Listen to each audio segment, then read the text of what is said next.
Lectura del Santo Evangelio según San Marcos. En aquel tiempo Jesús y sus discípulos se dirigieron a los poblados de Cesarea de Filipo. Por el camino les hizo esta pregunta: ¿quién dice la gente que soy yo? Ellos le contestaron: algunos dicen que eres Juan el Bautista, otros que Elías, y otros que alguno de los profetas.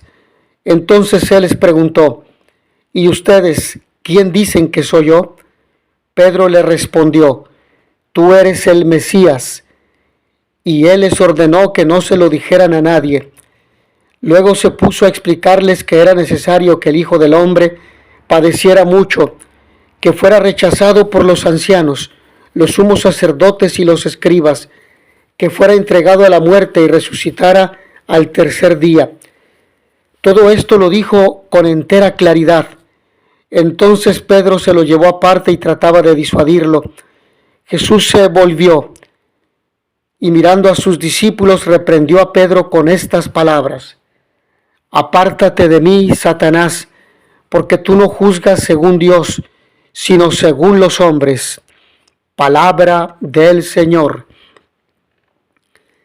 ¿Quién dicen que soy yo?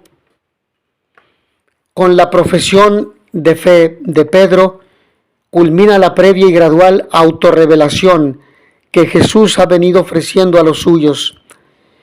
Y aquí de inmediato se introduce el tema más amplio del Mesías sufriente, con el consiguiente escándalo que en él va implícito. Este tema de honda raigambre profética solo vendrá a aclararse a la luz de la pasión, muerte y resurrección del Señor. La interrogante que Jesús planteó en su momento a sus discípulos sigue abierta. Ella, hoy como ayer, sigue esperando la adecuada y comprometida respuesta de nosotros los creyentes. El Evangelio de Marcos nos relata un momento de la vida pública de Jesús. El texto nos sitúa junto al Señor y sus discípulos, caminando hacia un poblado a las afueras de Galilea. Hagamos el esfuerzo por seguir la invitación del evangelista, poniéndonos también nosotros en el camino. Acércate al Señor y a sus compañeros. ¿Qué oyes? ¿De qué hablan? ¿Qué es lo que vienen conversando por el camino? Si bien no se nos dice que venían conversando, lo cierto es que mientras caminaban, Jesús les pregunta acerca de su propia identidad. ¿Quién dice la gente que soy yo? Pregunta que en principio no compromete la opinión de sus discípulos, que responden a una sola voz. Algunos dicen que, pero el Señor va más allá, como si deseara acercarse a la profundidad de sus corazones. ¿Y ustedes quién dicen que soy yo? El único que toma la voz es Pedro, confirmando frente a todos: tú eres el Mesías. Y tú, que también vienes caminando junto al Señor, ¿quién dices que es Jesús? Tú que me estás escuchando. El Evangelio nos cuenta que el Señor, invitando a callar a los suyos, comienza a enseñarles con claridad lo que le iba a suceder. Jesucristo frente a sus amigos manifiesta el camino de su Pascua. Una vez más es la figura de Pedro la que sale a escena, conduciendo al Señor aparte, separándolo del grupo, lo lleva a un lugar oculto y allí lo reprende. ¿Cómo se explica esta reacción del hombre que hace un momento había confesado a Jesús como el Mesías? ¿Qué habrá pasado por el corazón de Pedro? ¿Qué habrá sentido? No sabemos qué fue lo que Pedro le dijo a Jesús, pero sí queda claro cuál fue la reacción del Señor. Que dándose vuelta, primero miró a sus discípulos, es decir, que Pedro también estaba con ellos. Recién allí viene la respuesta del Hijo de Dios: retírate, ven detrás de mí, Satanás. Aléjate de mí, Satanás. ¿A quién desafía Jesús si no es al mismo Pedro? El Señor reta a aquel que es capaz de enturbiar y entristecer el corazón de los hombres con falsas razones. Aquel que entrando con temor en el corazón de Pedro, lo confunde haciéndole creer que es él quien marcha delante del Señor. Es al mismo Satanás a quien Jesús increpa diciéndole: tú no irás delante de mí, yo soy el Señor, no tú. Pensemos en cuántas ocasiones de nuestra vida nos hemos visto en la situación de Pedro. ¿Cuáles han sido aquellos momentos en los que el maligno, enturbiándonos la mirada, nos hizo creer que Él era más poderoso que nuestro Señor? ¿En qué situaciones nos ha hecho creer que Jesucristo nos había abandonado? El segundo movimiento del Señor que nos relata el evangelista Marcos es la llamada que Jesús hace a toda la multitud, que ubicándolos junto a sus discípulos, les comienza a anunciar cómo debe ser el camino de aquellos que desean caminar con Él. El seguimiento al que Jesucristo nos invita es ir tras sus pasos, sin adelantarnos. Sin embargo, Jesús introduce aquí una frase que sondea las profundidades de nuestro corazón. El que quiera venir detrás de mí, que renuncie a sí mismo, que cargue con su cruz y me siga. Renunciar, cargar y seguir. En estos tres verbos el Señor de la vida nos da las pistas para nuestro propio caminar. En estos tres verbos se resume el modo en cómo vivió el Hijo de Dios: renunciar, cargar y seguir. Nos hablan de una invitación a hacer de nuestra vida una donación y entrega. Pero esta frase quedaría incompleta e incómoda si no fuese por la mirada y el horizonte que el mismo Jesucristo le otorga, al terminar diciendo que el que pierda su vida por mí y por la buena noticia, la salvará.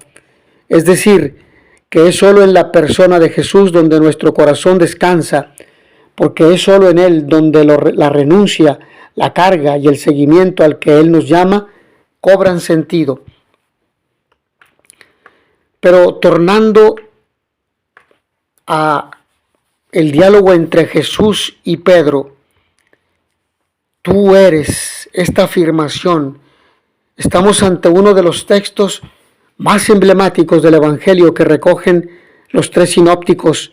Por ejemplo, Mateo 16, capítulo 16, versículos 13 al 20, y Lucas capítulo 9, versículos 18 al 21. Jesús hace la gran pregunta: ¿cuál es la identidad de Jesús? Cuya respuesta va a desarrollar Marcos a lo largo de todo su Evangelio. En la primera parte, el Mesías, capítulo 8, versículo 29 de Marcos, y en la segunda, el Hijo de Dios, Marcos 15, 39. En primer lugar, hace la pregunta aludiendo a la muchedumbre: ¿quién dice la gente que soy yo?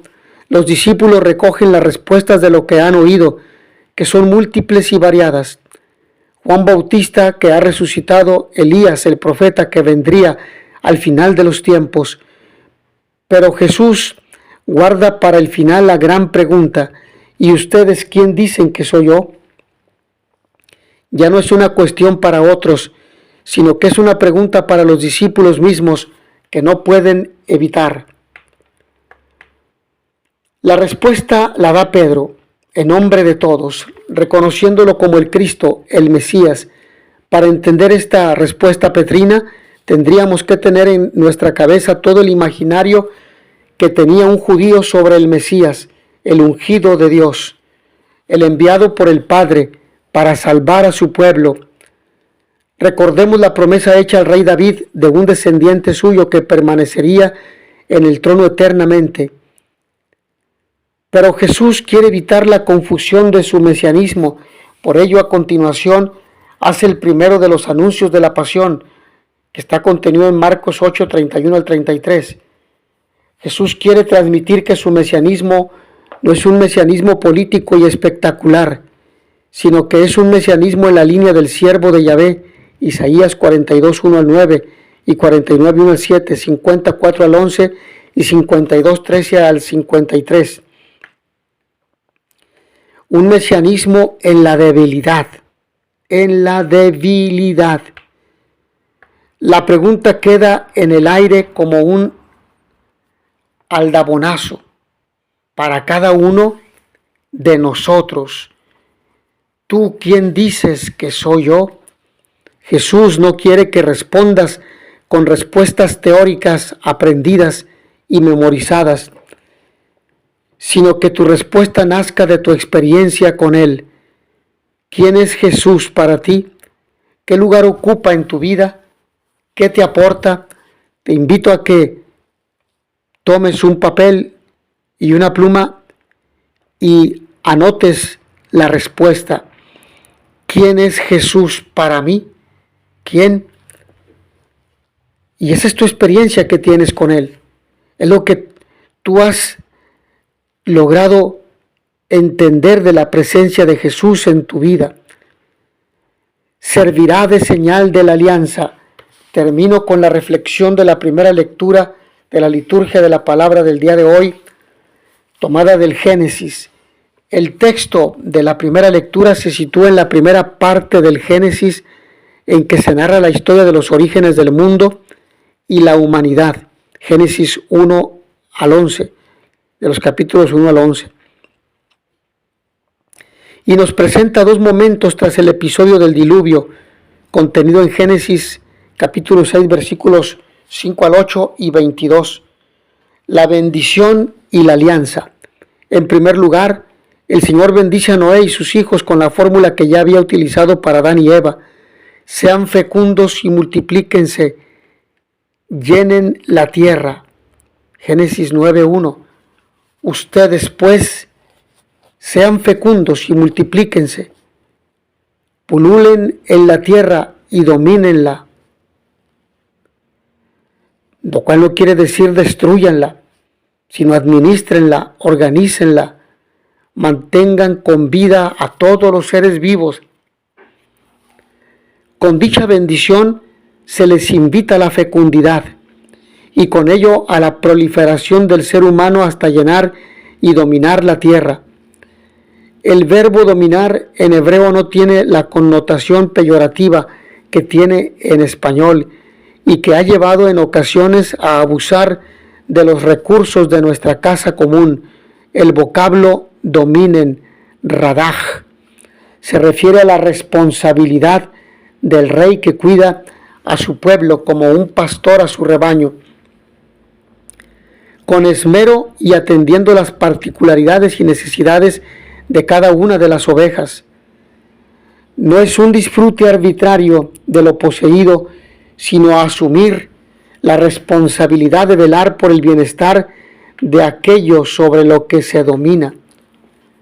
El Señor, tras el diluvio, pone la casa común a disposición para que el ser humano, a imagen y semejanza de Dios, colabore en la conservación y mantenimiento de la creación, de acuerdo a las leyes de Dios impresas en la naturaleza.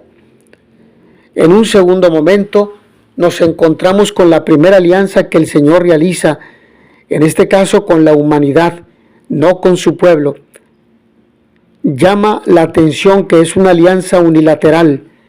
El Señor se compromete con el ser humano a no volver a aniquilar la tierra, pero no le pide a éste nada a cambio. Es una alianza en clave de promesa. Toda alianza tiene un signo.